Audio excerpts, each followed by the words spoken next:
if the Bears struggle next season, and Justin Fields is part of that reason, that he is a catalyst of it and he's not playing well, the Bears making that trade with Carolina is the thing that is the safety net. Because you have to believe Carolina's not going to play really well and that they're going to be in the top end of the NFL draft board. You don't know, but they might have enough where Bryant Young might get them at least 5 or 6 wins if he's that good. Or you know what I'm saying? Like, I mean, the devil's advocate really is good. Will make them out to be. They could make a difference in one season. But the devil's advocate in the NFL is it's football. Anything can happen. But here's the reason why a lot of guys don't end up having a job long enough than 3 years, because you use a lot on prospects and what things are in the future.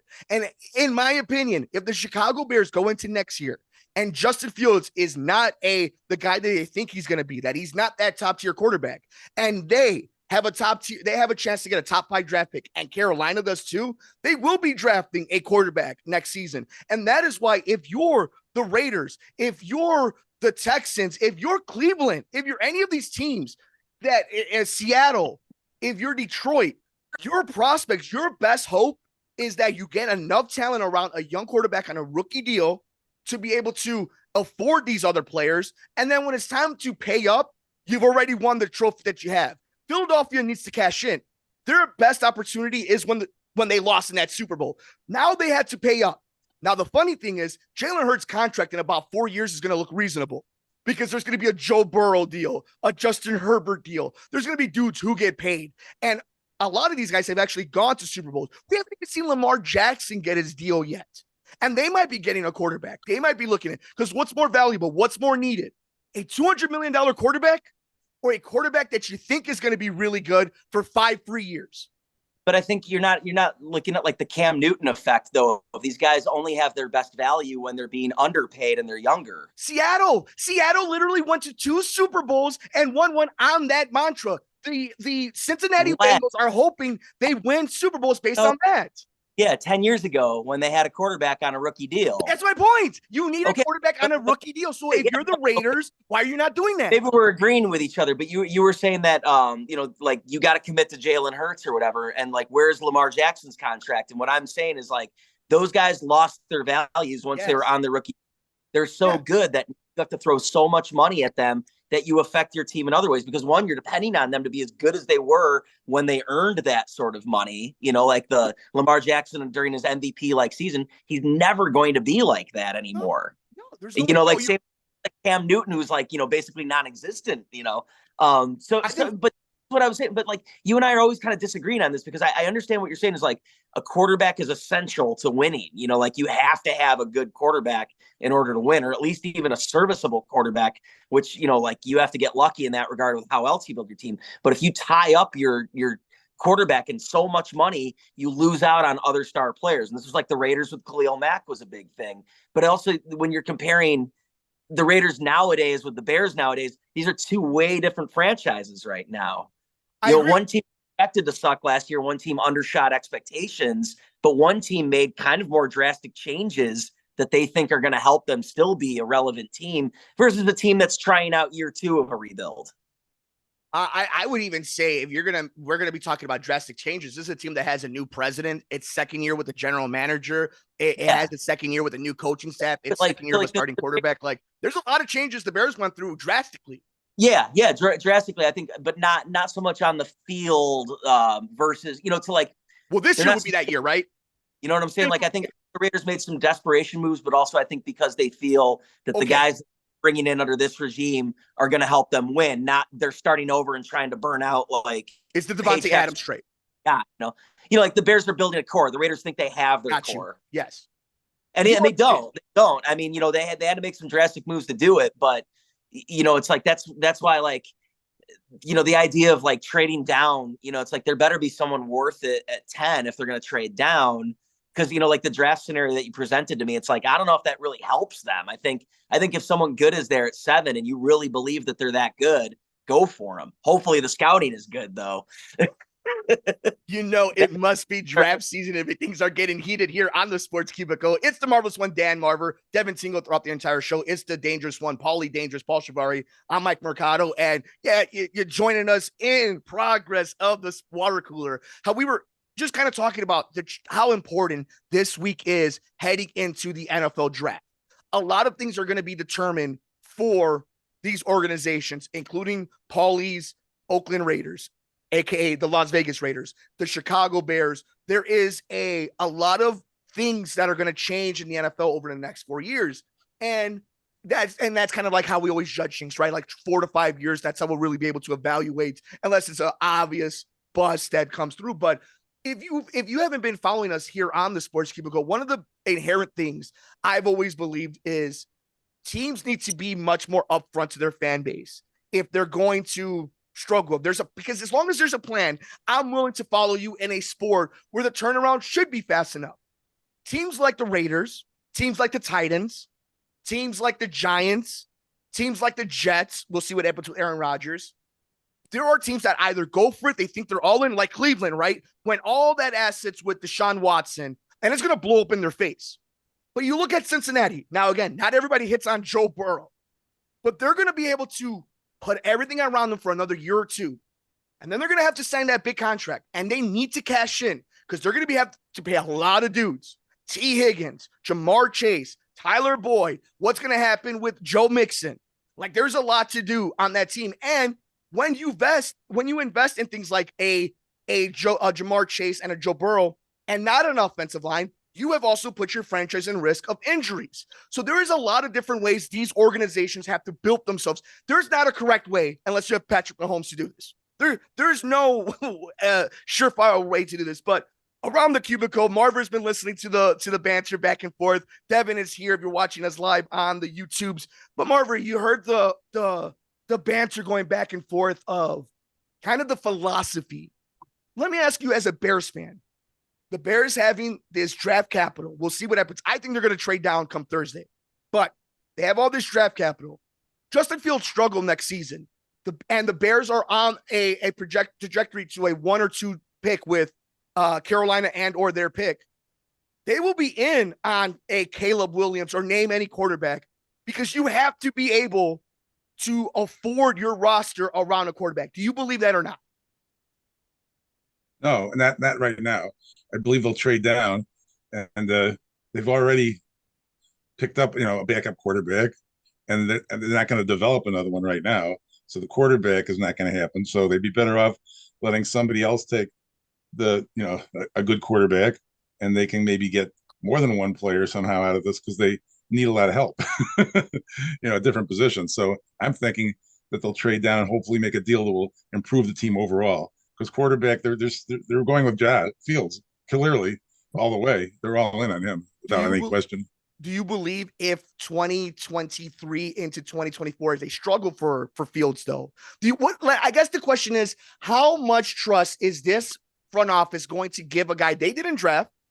He might have won the draft, but this isn't a Ryan Poles guy.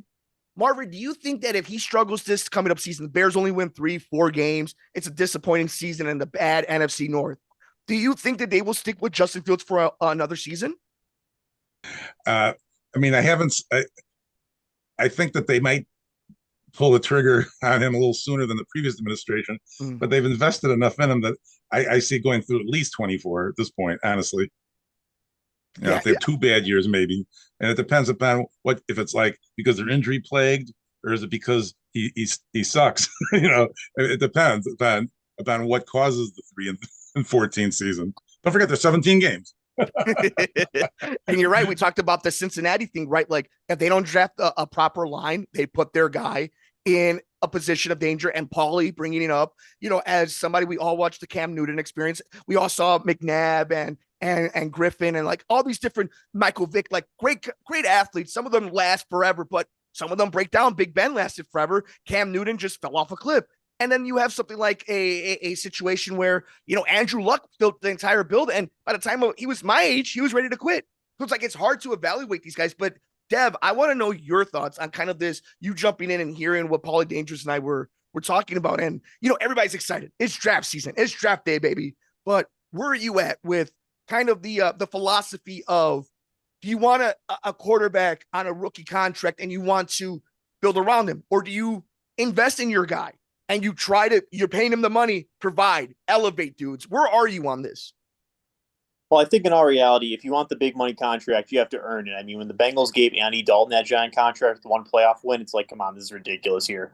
But we're not the Bengals, we're the Bears. And, it's definitely nice seeing quarterback that actually has the potential here. I mean, he's definitely a lot better than Mr. Trubisky is, and he's kind of up there, like if Jay Cutler could actually run.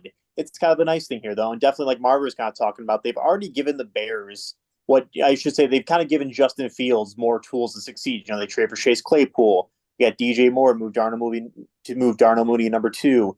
Going to get rid of Dave Montgomery to clear up some cap space. You're going to have Khalil Herbert here. And again, I've been saying this when they got the number one draft pick. Trade down, which they did, and get more picks, which they did here. And I definitely think, again, I've been saying it for the longest time.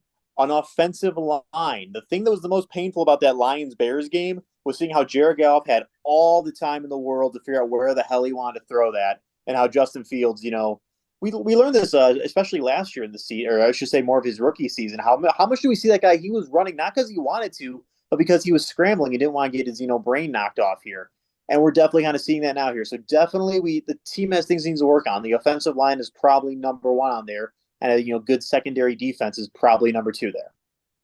It is, in my opinion, one of the fun times in sports. I mean, it's always a fun time. Baseball is awesome right now. The NBA playoffs, the Stanley Cup playoffs, and we get the chance to talk about the NFL draft. I love it. And we're going to go around the room, and we're going to, I know, Paul, you're a Raiders fan, but you still watch the Monsters of the Midway. You are as connected as any of us. So I want to know where you think the Bears are going to go come this Thursday in the first round. But before we get to our amazing cubicle full of awesome people, before we get a chance to talk about what the beloved are going to do, boys, Sports Cubicle fans, we got a sponsor.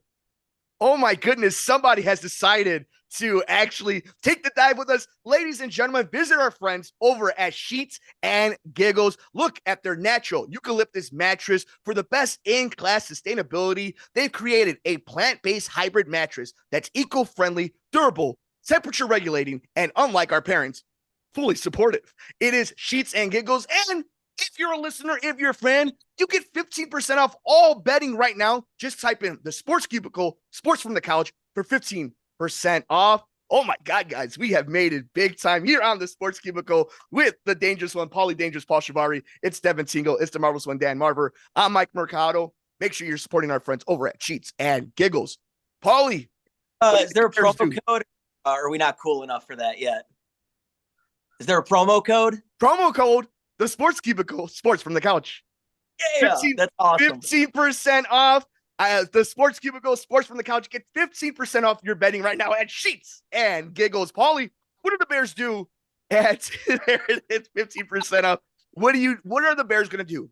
I know a lot of us are in, we hear the Paris Johnson, we hear Skoransky, we hear trading down, we hear Jalen Carter if he falls to them. What do you think the Bears are going to do? Even if it's not a specific player, maybe you do have a specific player. Where are they going to go? I haven't been watching the college highlight clips maybe as much as some other people have. But I think there's got to be, you're number 9 overall with the Bears. And there's got to be at least 10 guys in this entire draft that you're saying to yourself, it's a no-brainer. Go out and get the guy. And even if he's a low first round guy. If there's a guy that you're looking at, your scouting is telling you that this guy is a once in a generation, stake your reputation on this type of player guy, do it. Like Paris Johnson, if that's the guy, go get him because they can use an offensive tackle. There's several positions that the Bears need to fill. And if there is a guy available that's supposed to be that good, I say go and get him. But I also do like the philosophy of trading down. I mean, they need depth. So, I mean, if you can move a few spots down, get some other picks of value later in the draft, and then maybe isolate certain guys that you think you could still get if they're on the board at that point. Gone are the days of Ryan Pace jumping the gun and trading up for Trubisky or Leonard Floyd or even Josh Fields or Justin Fields. Thank you. Yeah, not the former White Sox third baseman. But yeah, I think in maybe 2 out of 3 or all 3 of those cases, you could have argued that the Bears didn't really need to trade up to get those players. And what did they lose in those trades? And I think they're in a position now where they can use some extra picks. They maybe have better scouting. I think I trust the Ryan Poles regime a little bit better under him. I think it's a better run operation than what we saw a few years ago. So I could see that strategy too. But I think that's only if there's not a guy available at 9 that you really are wild about? Dev, where are you at, my friend? Other than sleeping on beautiful sheets and giggles mattress and betting, how do you think the NFL draft will fall for the beloved Bears, the monsters of the Midway? Where do they go? Do you have a player that you have in mind? How does it play out come Thursday? Well, first off, we can get some of these mattresses out here in the basement of the basement to cover up that portal to hell we got going on. I think that'd be a great one, first off. And I mean, personally, I would like to see them trade down. I mean, I know Ryan Poles is no Bill Belichick. He's not going to make a wizard play trading down.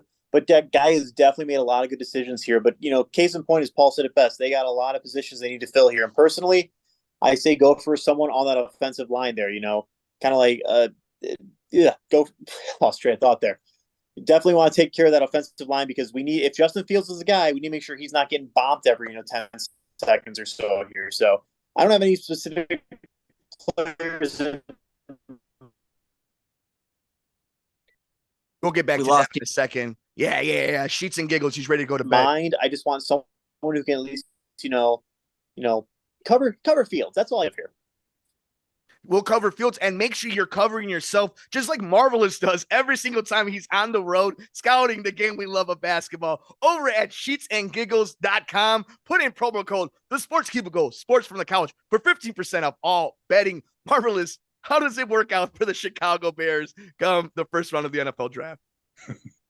Well, I believe that they'll eventually, when they do make a pick, will probably be a defensive pick unless it's an offensive lineman. I mean, I think that's the way they need to go. Depending who the best player available is, which is always the question. But the main thing to keep in mind is that eucalyptus lyocell is the future's fabric. Sheetsandgiggles.com. These guys have a sense of humor too. It says, learn some sheets.